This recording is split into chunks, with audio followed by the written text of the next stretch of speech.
Well, welcome to Focus Today. I'm Steve Johnson, and we are going to be getting a legislative update to find out what has happened since we last talked to Colonel Dave Dotterrer. He is the Oregon House and Senate Republican Budget Coordinator. And Dave, it's good to have you back again. Normally Perry talks to you. I'm glad to be able to have the chance this time to kind of get the inside scoop of what you're seeing in Salem. You know, some people may be calling this, as we're coming down to this deadline, the fast and furious budget plan, but I'm not sure. Does it seem like it's going fast and furious where you are, or is it kind of slow and languishing as we're trying to come up with a budget? Oh no, this is fast and furious. What's happening is you've seen a lot of major decisions get kicked to the curb or kicked down the road until the end of the session. So what we're really doing right now is chaotic. That's the only way to describe it. I mean, there's these issues where I'm looking at budgets that say, well, what we're going to do is we're going to fund this program because this program has moved from this agency to this agency, and this is how we're reorganizing and we're doing this. And then when you go back and you look at the policy bills that actually do what is behind the budget, you find out, well, they haven't passed yet, but we're going to pass them. So what we really have done is, because so many things, and a lot of it, as far as I'm concerned, is just inept. Just waiting until the end to make policy decisions and then somehow thinking that you can do a budget. And so we're racing around putting these pieces together. And so, no, you're fast and furious is exactly it. And sometimes it's hard to figure out where the ball is. You know, I know that the education budget, to the consternation of some legislators, it's always the last thing that people seem to be working on in the legislature. And that's the situation this time as well, right? We're working through the K through 12 education budget. Are we making any progress from what you've seen on that? Well, you know what? That's an amazing story. The decision, the consensus, the bipartisan consensus was there at least 2 months ago as to what the number was. What your viewers need to recognize is that at the end of the day, for all intents and purposes, the K-12 budget is one number. And it's just, this is how much money, and it's in this case $6.55 billion, just short of 40% of the budget, goes to the K-12. And what they do is they appropriate this money, and it goes into this magical formula, and your school district gets a certain amount of money. But everybody knew what that number was months ago. They could have passed that budget back then, back in April, which is what happened, by the way, was passed in mid-April in the last session when we had a bipartisan budget process. Instead, now we're at the end of it. And what you really have is it has been caught up in politics because the Democrats will not do anything more with or withholding or don't want to do more with the PERS issue. What's actually happening is now it has become held hostage, and it's held hostage because there happens to be a Senate Democrat from Eugene who's saying, you know what, it's not enough PERS, and that is impacting our school district, so therefore we need more PERS. Okay, so that's exactly what's happened here. Okay. And it is being essentially held for as a trade. Well, and we could have passed it months ago, is the point. Okay, I do want to talk about that public employees retirement system because that's been such a big issue this time. But it really, I was thinking, is the education bill being held hostage? And you say it really is. Does this? I mean, this happens every legislative session, doesn't it? Isn't it always kind of this similar scenario where that's always the last one, that people are trying to get what they want and holding education as that manipulative tool? Well, you know, it wouldn't have been that way. First off, like I say, it didn't happen last time. It didn't happen in the 2011 session when you had a bipartisan budget process. Everybody sat down at the table, and like I say, there was the bipartisan number for what you were going to give K-12. We knew that months ago, and you could have passed it then. That's my belief, at least. Some people would disagree with me, I'm sure, but you could have done it. And so it's not always. It usually is. And in this particular case, because there were decisions not made about what are we going to do about PERS and all the other things that we're still working on, it ended up at the end of the session being one of the bargaining tools. You know, I think held hostage is probably too strong a word. It's a bargaining tool. Okay. Look, I mean, it's the thing is this is, yes, we're putting a lot of new money, additional money into the K-12 budget, but the buying power is not as much as it should be because we're not also reforming PERS, which makes your school districts much more effective, and because they essentially have more buying power and more money.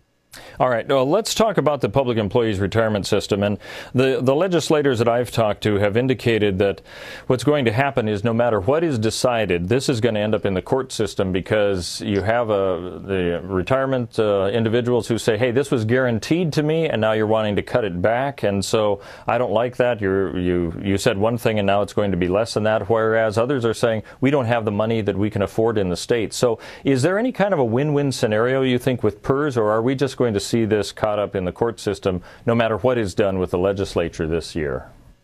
Well, I think that's one of the problems we've had all along is you have a group of people who don't want to do as very much PERS, and I believe that they're using this argument that, well, we don't want to do that because we don't think it's constitutional or it'll pass legal muster. Well, what we're being told is, and what I believe most lawyers will tell you is, don't try to second guess the Oregon Supreme Court. Don't try to pass legislation that you think will make it through the courts or you don't think it'll make it through the courts. Interestingly, Dennis Richardson talked with the former Chief Justice of the Oregon Supreme Court, and his recommendation was, look, pass a PERS bill that has lots of different changes to it, and send it over to the Supreme Court and let them wade through the 5 or 6 different aspects of it. Instead, what we've got right now is basically the bill that was passed has only got 2 small elements to it, and people are saying, well, we're pretty sure this will pass muster. Well, you're putting all your eggs in one basket. What if it doesn't pass muster? Now you got nothing. And again, you're probably not going to get everything you want, but you can kind of see how that diversity, sending a broad-ranging bill over with lots of different things in it to the Supreme Court gives you that diversity. All right. I want to mention that Colonel Dave Dotterrer is the Oregon House and Senate Republican Budget Coordinator, so you're looking at all those intimate things very closely. As we're sitting here right now, where is the resolve of PERS? Are we anywhere closer to coming to some sort of a conclusion on that topic, or is it still pretty vague as we're heading towards the end of the session? Yeah, it's still pretty vague. I mean, what you're really seeing is playing out the give and take and the push and pull of this, and there's a very, very strong resistance within with certain political elements who just want to again, if you're beholden to the public employees unions and all, and that's where you're going to be. I mean, you're not going to move on this. I mean, the negotiations are also, for all intents and purposes, what the Democrats are willing to put forward is only looking at people who are already retired or are inactive. I mean, to get at the people who are actually still in the system and who, by the way, can respond. I mean, if you're 10 or 15 years away from retirement, they change the retirement system. You can make some kind of changes. Those people aren't being looked at. I find it appalling that what we're really doing is the only discussions is about people who are already retired, and this is what we're going to do. Well, again, they can't. Their retirement's their retirement. They're living off of it right now. Yeah. I just think that's the wrong way to do things. I talked to Democratic Senator Alan Bates, and he was referring to what I termed as kind of a gang of 8. He had 8 Republicans and 8 Democrats that are kind of trying to work behind the scenes because we've had some rather unfruitful encounters with the governor when he had his little meetings at the mansion that didn't solve much. Do you think that some of these legislators working behind the scenes might be able to help come up with some sort of a PERS solution? Well, they might be. I wouldn't hold a lot of weight with all that. That may work out, but I think that at the end of the day, the meetings I've been in is, it's all about the leadership and the leaders getting together and doing these various things. So I don't what Alan Bates is trying to do there and talking about, I don't think that's going to be very fruitful. What is the time frame we're working on? When is the deadline for this session? Well, the deadline is July 13th. That's when by Constitution they have to end, and we are pushing on toward a resolution. I would say that if we don't see white smoke by let's say next Monday or Tuesday, then I think what happens is that you don't get a deal. You just finish out the session and everybody goes home. I think that's where we're basically at right now. Really? All right. Well, I'm sure we'll be having you on to kind of update that as it gets closer, and we might be referring to this as a fast and furious, even getting faster and more furious as the days go on. Colonel Dave Dotterrer, the Oregon House and Senate Republican Budget Coordinator, thanks for being with us today. Appreciate it. Great being with you again. All right. We're going to be back talking with the author of a book called His Majesty in Brokenness. Judy Squier is our guest, and that'll be coming up right here on Focus Today. Hi, I'm Paulina, and I work at the Dove TV. Did you know that when you support the Dove TV, you have a profound impact, not only in our community, but around the world? It's your continued support that takes the inspiration and hope in the programs we produce and makes them available to the thousands of people who are watching these videos online every week. Help bring encouragement and hope to our valley and beyond by making a secure online donation today at our website, thedove.us.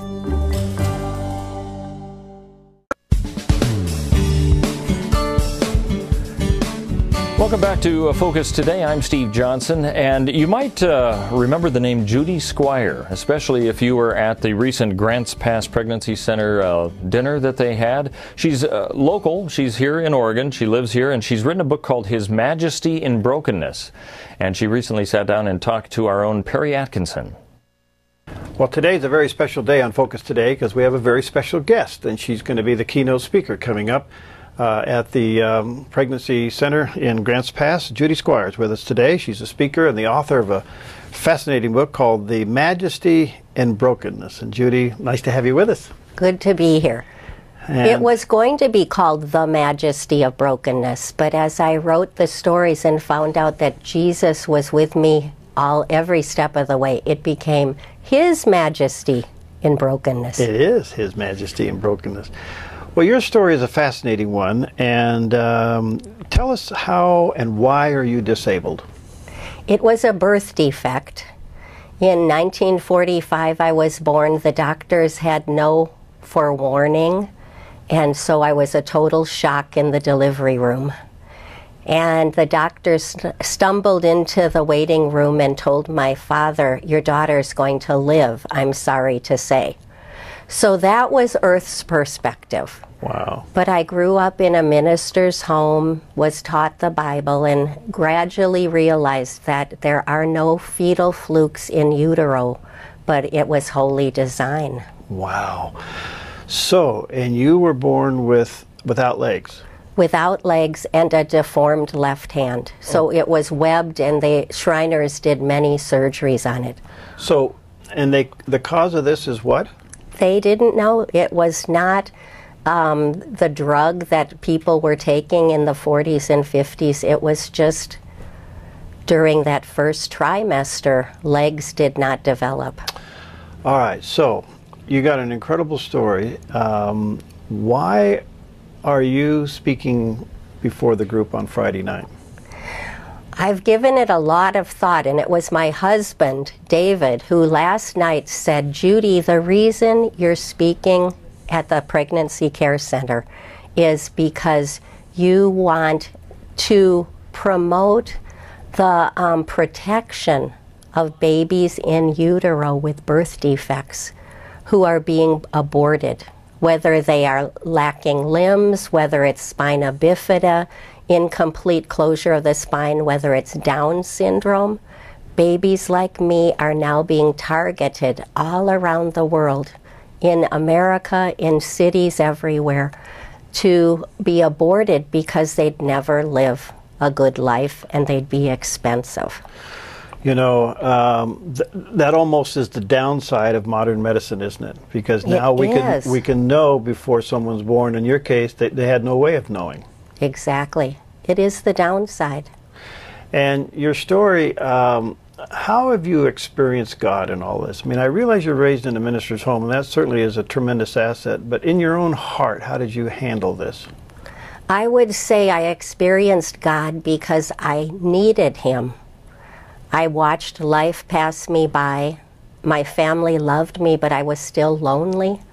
And I was not welcomed in the neighborhood crowd. I wasn't welcomed in the public school down the street. So I was always pushed aside, put on the back burner. And I think need is what introduces us to God. And my need was great. Mm-hmm. So I met Him early. But it's been layer after layer of trusting Him and learning to believe that, yes, it's all good. During those young developing years when kids can be cruel, did you ever get angry at God? Always. I mean, I'm a contradiction. Out of one side of my mouth, I praise Him, and out of the other side of my mouth, I get disgusted with my life's lot. But it's gotten more and more praise out of this side of my mouth because He's shown up, and He's faithful, and He's shown me that our brokenness is what is the bridge to that intimacy with our Savior. You know, sometimes, Judy, God says no. You know, I think now talking to you, I've interviewed Johnny Erickson taught on many occasions where she's prayed for God to intervene, and the answer was no. How did you handle that? Grumpy. I've got a grumpy side, but even in the no's, He companions with us. And He doesn't just say no and close the door until it becomes a yes. Mm. It's in the no's that we are desperate enough that nothing in this world can satisfy us but Him. You know, you speak of loneliness, and I don't think any of us could understand that kind of loneliness, because you really are isolated, at least from your era of time. You know, you and I are almost the same age, so when we were growing up, we didn't have all these modern technologies and things that we got today. So I don't know, how would you describe that loneliness when you couldn't be with the other children and your family really didn't want you around? It was a pit. It was a dark pit. And yet, and in my book, I write the story of that loneliness. It's the 24-karat miracle. And how my sister's friends would take her over to their house and I'd be left at home. And I found our piano, and I would sit, and with my 8 fingers I would play hymns. And it never was joyful, but come to find out as I've looked in the rear view mirror, Jesus was on that piano bench with me. I was not alone. So as my sister with the full calendar, as she grew into young adulthood and looked back, she realized that I was the 24-karat miracle because I had Jesus. And so my lonely life was a bridge to her finding the Savior. Well, that's beautiful. When did you realize that your life had meaning and had purpose? I think it's been a little here and a little there. At age 13, my dad had me giving speeches. And I'd look out at the audience and I'd tell them about learning to walk on artificial limbs and then learning to walk with Jesus Christ. And I felt like I had something that was encouraging to them. So, and my family always cheered me on. So I knew I had purpose, but there's still that loud voice inside that says, loser, loser, loser. Oh, wow. So it's been layer upon layer, being in the Word, writing the stories, having 3 daughters that adore me. My husband of 45 years, I'm his queen. Little by little, I can finally hear God saying, I'm lovable. Wow. When you stand before a crowd that's there to support a pregnancy resource center, and the whole subject of abortion, which is phenomenal, you know, and your own story of how God was with you in the womb, what do you say? I want to say that it's people like me that God tucks his glory into. It's the broken places. It's Jesus on the cross, the most broken place of all. That glory came through, not at the moment, but eventually resurrection. And Joni Eareckson Tada, who you mentioned, she has a quote. It's over 60 words, but I want it on my tombstone. Can I quote it? Absolutely. This is the answer to that question, and this is why we dare not abort broken babies. Johnny wrote, "People with disabilities are God's best visual aids to tell the world who he really is. As the world watches, these people persevere. They live, love, trust, and obey him. And eventually, the world is forced to say how great their God must be to inspire this type of loyalty." So I think broken people are where God puts his presence. And I always wanted that on my tombstone, but the older I get, I might have an urn from Lee Wassing's Glass Forge. And if I'm cremated, I was telling a friend yesterday, if I'm cremated, where am I going to put my Johnny quote? And he said, "Judy, you'll just have to have a billboard next to your urn." That's Isn't beautifully that dear? said. That's just really special. Where can people get a copy of your book? Let's see, can they get it online or through you? Do you have a website? I have a website. It's www.judysquier.com. And it's Finding God's Masterpiece in Your Missing Piece, His Majesty in Brokenness by Judy Squier. And let me encourage you, it's a fascinating story. It's amazing. I've often said through the years, hearing people's testimony, whatever God saves you from or brings you through, he usually turns around and makes you a minister too. He does. And that's what he's doing with you.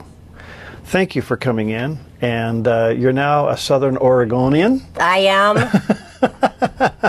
I do love it here. Good. But we left 2 daughters in the Bay Area, so that was hard.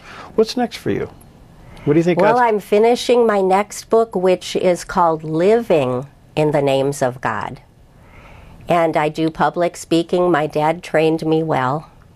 And we have grandchildren. We were just at a preschool graduation at Grace Baptist Church before coming here. Oh, wow. So we've got a full plate, and I never would have dreamt that I would have the life I have now.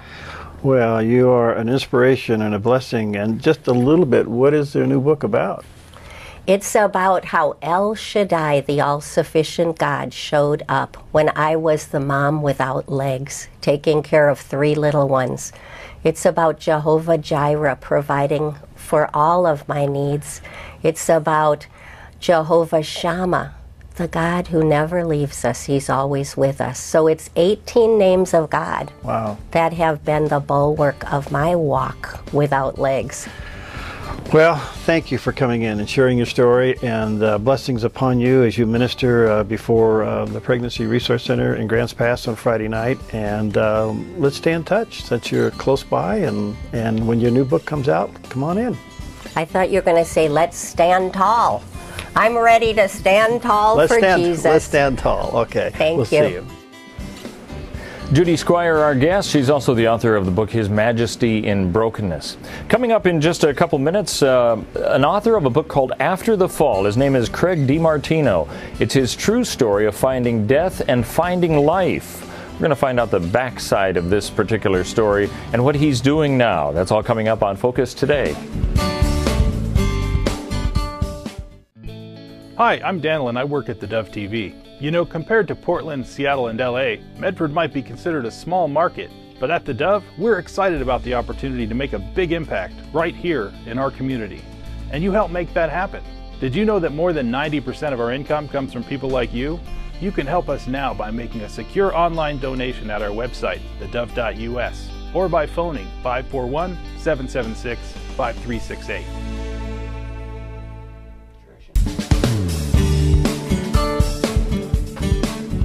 Well, welcome back to Focus Today. July 21st, 2002 should have been the day Craig DeMartino died. That's what it says in his book, but he didn't, and he's here with us live. He's written the book called After the Fall. Craig, thanks for being with us. I know that's one of the more unusual introductions you probably had, but also I don't normally read this on the back of books, the day that somebody should have died, and I know you've told your story a whole lot, but I'm going to ask you to tell us one more time what got you to where you are today because of this particular date? That's funny because I don't think anyone has introduced me that way, so that was awesome. Well, I find it compelling because I want to know what happened on July 21st, and I know there's stuff that happened before then too. But tell us what went on. Well, on July 21st in 2002, I'd been a climber for about 13 years at that point, and I was just going climbing with a really good friend of mine up in Rocky Mountain National Park, which is near my home here in Colorado, and we went up. And we're going to do this one climb in particular. And as we walked up to the cliff, we just kind of were communicating as climbers do, hey, let's do it this way. And we had a plan, but we didn't really communicate the plan. We just kind of spoke very loosely about it. And so I tied into the rope, headed off up the cliff. And about 100 feet later, I got to a ledge, a small ledge about 3 inches wide by, I don't know, a couple feet long, and clipped into an anchor there and got ready to be lowered back to the ground. And just because we had miscommunicated on the walk up there, he thought he was going to come up to the ledge and then go down. We would rappel together. I thought he was just going to lower me to the ground. When I pulled into the anchor to be lowered, I got accidentally dropped 100 feet. So for your listeners, 100 feet it's basically a 10-story office building. Wow. So kind of stepping up to the edge of a 10-story office building and then falling backwards off of that. And totally unexpected. You weren't ready for that at all. I mean, you were expecting him to be letting you down somewhat easily. I want to find out all the aftermath of all of this, but you've been a climber for quite a while, and a rock climber is what we're talking about. You pretty experienced at that point? Yeah, I mean, I had climbed all over the world. I wasn't a professional climber at that point. I was just doing it all the time. I had started climbing at All Things a Bachelor Party. I actually talk about that in the book. So I kind of came into it through the back door, but then it resonated with me. And so I had climbed all over the world. I had climbed every different kind of rock climbing you can do. There's many different facets that we all do. And it was just something I was super passionate about and wanted to pursue my whole life. I didn't really ever think I'd get hurt doing it. Okay, so now we've left you plummeting down 10 stories. What happened? As I was coming down, once I realized I was falling, there's that moment of, I think the rope's going to catch me, and then you realize, okay, it's not going to catch me, and I'm now falling. And so I pushed off the rock to kind of look where I was going to, and what I could see was the rocks and the talus that I had left. And so as I was falling, I began to tip over kind of sideways and coming down horizontally. And so about 20 feet from the ground, there was a dead tree that I had actually walked around that tree to get to the climb. And the tree hit me in the head, hit me on the side of the head here, stood me back up, and I landed standing in the talus blocks. And talus blocks, for your listeners, are rocks from the size of a dishwasher to the size of a cinder block, but I mean, they're rocks. And hit that standing up, and it exploded both of my feet. I had compound fractures of both tibias and my heels on both legs. Oh, wow. Shattered my back at L2, which is kind of right through your belly button. Broke my ribs on my right side, my elbow, my shoulder, punctured my lung, broke my neck at C6. And then it just kind of crumpled me down into those talus blocks I laid kind of almost where I started from. And where I had the compound fractures on my legs, I'd also severed the artery in my right leg. So I was bleeding a lot. And my partner was about probably 10 feet from me. And he ran over, realized how badly I was hurt. He tried to stop the flow of blood that was coming out of my legs with some tourniquets. And then I was awake, so we, at that point, tried to make a plan, like, okay, how do we get out of here now? Because we were about 4 miles in the backcountry, so we were pretty far back, and we had to figure out how to get me out of there. Well, wait a minute. So you're conscious this whole time, and now you're trying to develop a strategy? How can that even happen? I don't know that I was the best person to be coming up with a plan at that point, but he kept his head. I credit him so much with just keeping his head in this heavy trauma situation. And what we decided was he would take off and go to the truck, drive into town. It took us about 45 minutes to walk in there. So then drive into town, that's another, I don't know, 20 minutes. So you're looking at probably well over 2 hours until he was going to get back to me. And with the amount of blood that I was losing, he knew, I mean, not a good chance of me surviving. So when he took off to go, he thought, I'm going to make him as comfortable as I can. I figured that's what we were doing. But he got about 10 feet from me, or 20 feet, and he remembered that he had his cell phone with him and came back and called, turned his phone on. He had never had a cell phone with him, and he had one that day and got a signal, got 911 right away. 911 put him through the Rocky Mountain Rescue, who was then connected to us and knew where we were. There was a climber working at that time. He knew where the climb was. He knew where we were. And we had just had this amazing string of miracles that kind of lined up to get me out of there as quickly as possible. It still took 5 hours, but at least it got me out of there quicker than most. Okay, I hate to rush through all of this because, I mean, this sounds like another version almost of 127 hours where you're racing against a clock and you're there in a terrible state of affairs, and he could very well be freaking out, trying to figure out what to do, waiting, and all the rest. So what, you're obviously, we're talking to you, you seem okay now, but you did lose a leg, right? I did. I ended up having to have my back fused. My lumbar spine is fused for 4 levels. My neck is fused on its own. And then I ended up having to amputate my right leg below the knee about 6 inches. It just never healed. And basically, I developed a nerve disorder at that same time. And they said, look, you know, we may be able to get above it with amputation. And if you do amputate, you actually will have one foot that actually works.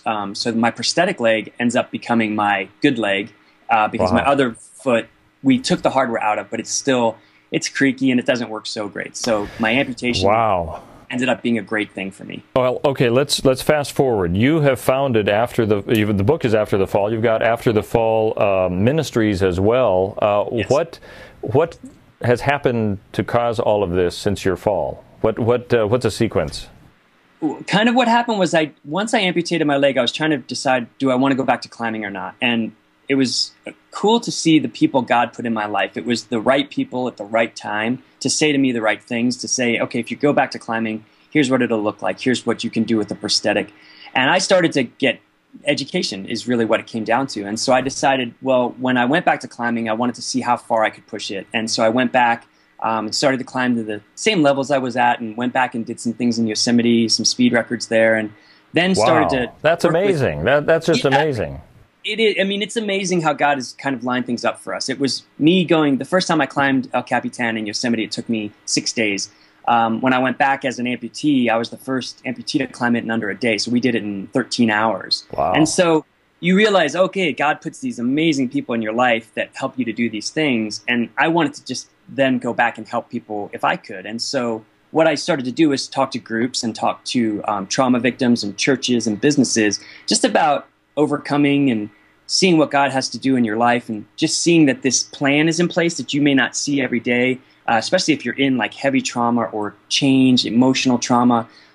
We all go through stuff, and it's hard to see God in that, but I was able to now look back at it and go, oh, man, right there's God, right there's God, right there's God. And it's cool to have someone come in and say, look, you're going to get through this. It's not going to be fun. It's not going to be easy, but God will kind of be there and guide you through this. And is that what After the Fall Ministries is all about? That's what After the Fall Ministries is. It's become a speaking ministry for me. I'll go to talk, like I said, to hospitals, to churches, and they can find me. I'm easy to find online. I'm at craigdemartino.com, where they can kind of see what I talk about, where I am. They can also find out where the book After the Fall, where they can find that, which is at Amazon or Barnes & Noble. And it'll just give them an idea of, okay, this is who he is, this is who he speaks to, and this is kind of where he's coming from. All right, let me ask you, the people that you're talking to who are obviously in need of some sort of assistance, and it could be any number of things. I mean, if it's just they need to get over some problems mentally as far as overcoming self-confidence or whatever, it could be physical things.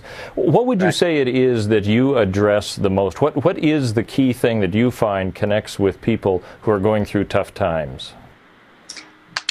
I think the biggest thing that they don't see, and this is something I didn't see when I was in it, is when you're in it, it feels like this is the rest of your life. You know, that today, the pain that you have, the the distress you're in is going to be the rest of your life. And what you realize after you go through something really bad is that it's not the rest of your life. It is literally sometimes just one day or an hour or a minute.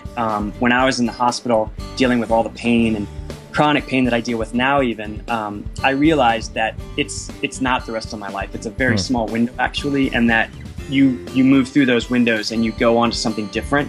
And so each sequence has an end, a beginning and an end, and then it goes on to something else. And I think people lose sight of that. Wow, that's, you know what, I would urge people to read this, because clearly we've just summarized this way too short for what actually happened. After the Fall is the name of the book. Craig DeMartino is a guest. After the Fall Ministries as well. Thanks for being with us. Appreciate it, Craig.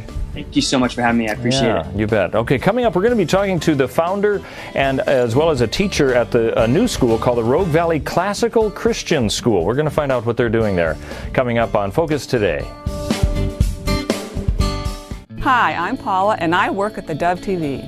Every day we get letters and emails from people who've been encouraged, blessed, and challenged by the programs on the Dove TV. But we couldn't do it without you. Did you know that more than 90% of our income comes from people like you? You can help us continue to bring inspiration and hope to our community by making a secure online donation at our website, thedove.us, or call us at 541-776-5368.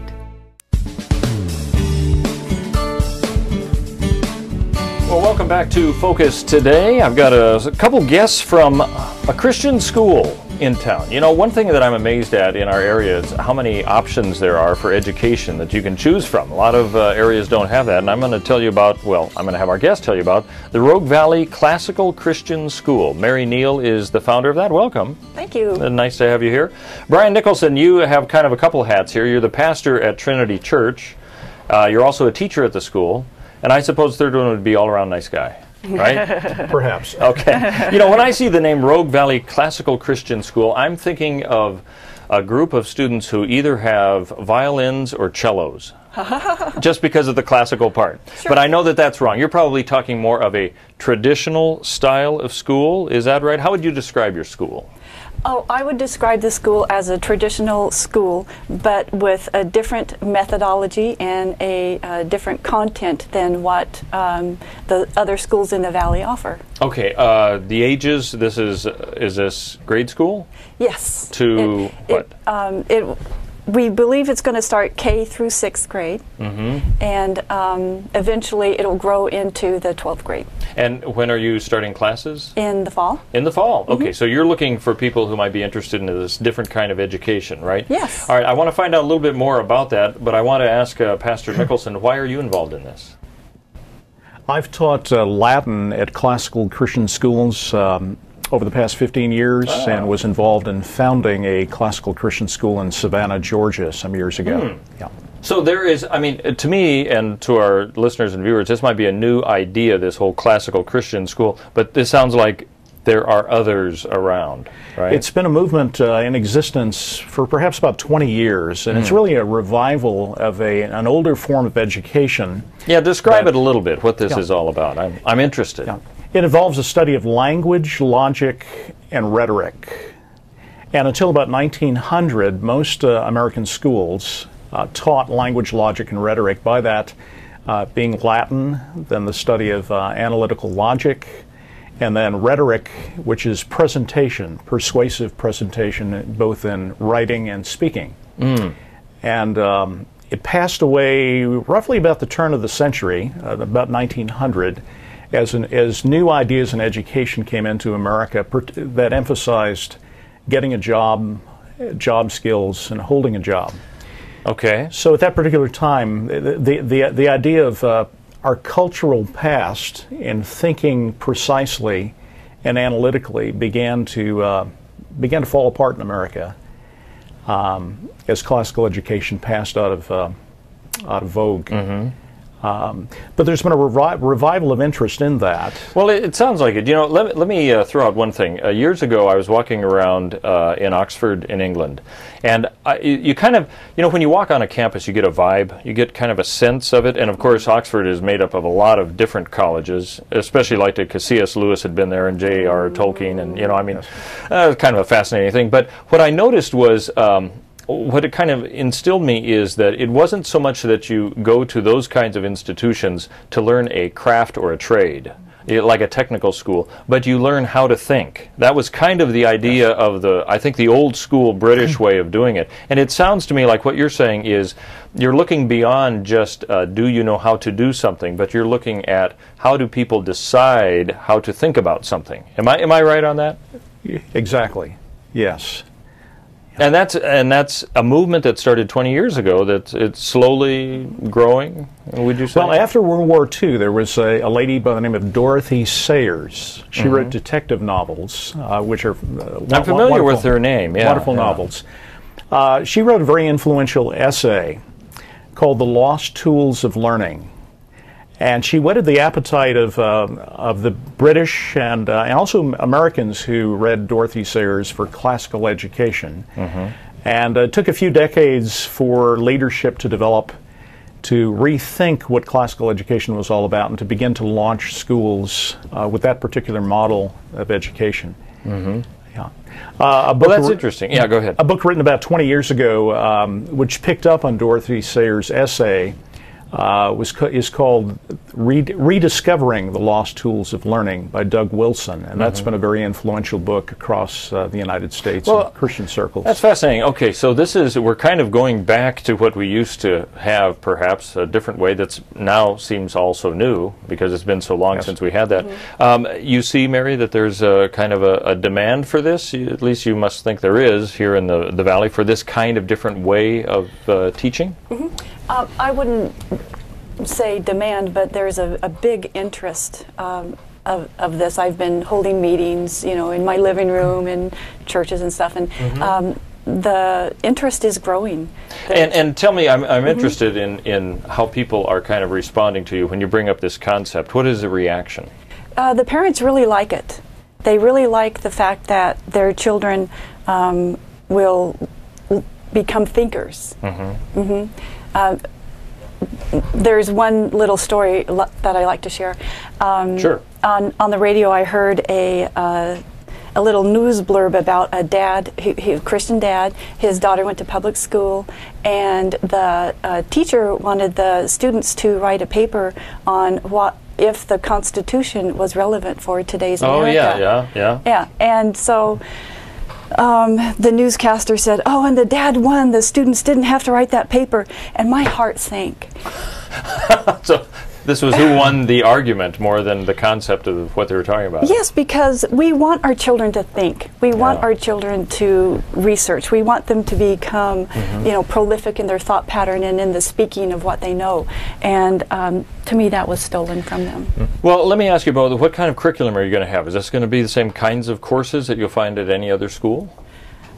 There will be the typical math, science, art, all that curriculum, but there's also the extra curriculum. One is logic, one is omnibus, that they're very analytical type classes. I actually got to sit in on a logic class, and in one of these schools that you were observing? Yes, and I have to admit I was lost, but I was very impressed. That's interesting. And are you teaching any of those, I guess you'd say, alternate kinds of courses? Yes. Different ones, maybe? My focus is Latin. Okay. So I love to teach Latin. And all right, give me the spiel. Why do we need to learn Latin? Why do we need Latin? You're having to justify this all the time, I'll bet. Well, some years ago, David McCullough, who was an outstanding American historian, McCullough was interviewed, and he was asked the question, why is it that the founding fathers of America wrote with such style, with such precision, with such beauty, with such elegance, and with such analytical power? And McCullough answered, and he said, the study of Latin. In fact, he went on and he said, all of these founders studied Cicero in the original Latin, but not only did they know Cicero, he said they were marinated in Cicero. Cicero was a great Roman orator and wrote speeches on political topics in the Roman classical period. But not only did they know Cicero, they knew lots of classical authors through the years, and they had absorbed their thinking, their style, And so they were able to write very persuasively and very powerfully. And it's because they knew Latin. They knew Latin, yeah. Harry Truman was not trained in Latin, but he learned Latin as an adult. Huh. And he read Plutarch's Lives of the Caesars in the original Latin. And he said by reading Plutarch, he had more insight into human character than any of his cabinet secretaries that advised him. So, wow. Well, that's. It sounds like it's going to be quite an engaging discussion. Do we have a problem where you're kind of fighting against a mindset that we have currently? I mean, I'm thinking if you have a fifth grader who's going to be learning Latin, I don't know, maybe they're at the right age to be doing that, but I'm just thinking, are there too many distractions these days that might cause that to be a problem to come up with this kind of alternative form of education? Well, parents need to be involved in this process, and some of the parents that I have, of students that I have taught, have learned Latin and logic and rhetoric alongside their children. With their kids, yeah. Wow. So it requires a great deal of discipline, and homework is vital to this form of education. There's lots of recitation so that students are held accountable for the material that they're taught, and so that's the style of education with a great deal of parental involvement. Okay, so, and I was wondering about that because I know a lot of the more private schools do want to engage the parents. In fact, they say you have to, that's part of your, it's not just giving us some money and we'll train your kid. You have to also be a part of the educational system, so you're going to be doing that too. Any idea how many students you're hoping to have? What's the scope of the size of your Just your leaving classes? that up to the Lord. Okay, so it's going to be, again, the ages are K through 8th? 6th. K through 6, okay. Oh, no, wait. 8. Yeah, 6. K through 6? Yes. Okay. And it's called the Rogue Valley Classical Christian School. How can they get in touch with you? What's the best way? Do you have a website yet for that? Well, I'm developing that, so I don't Okay. have that yet. They could call my phone, my home phone, 541-855-7052. Okay. And on Tuesday, this coming Tuesday at 6:30 p.m., we're having an open meeting where the 2 board members are going to be present who are currently teachers at Classical Christian School. And they're going to be coming down and have an open meeting this Tuesday at 6:30 at the Old South Medford High, 815 South Oakdale. Oh, sure, right, okay. Yeah, so they're going to be present and answering a lot of questions. That'll be this coming Tuesday. This coming Tuesday. Good. Well, this sounds like it's going to be a fascinating type of thing. You're just in the planning stages, but hoping to have it in place in September, I suppose, right?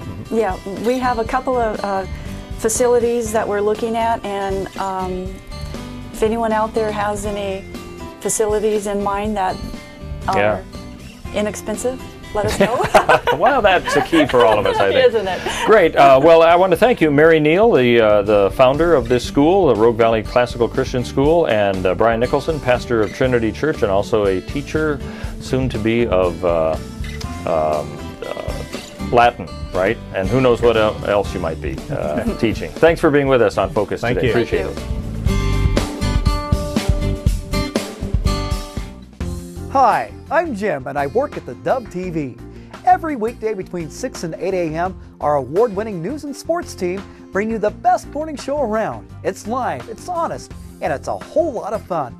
And you help make it happen. Did you know that more than 90% of our income comes from people like you? You can help us continue to air local programs that share your voice by making a secure online donation at our website, thedove.us.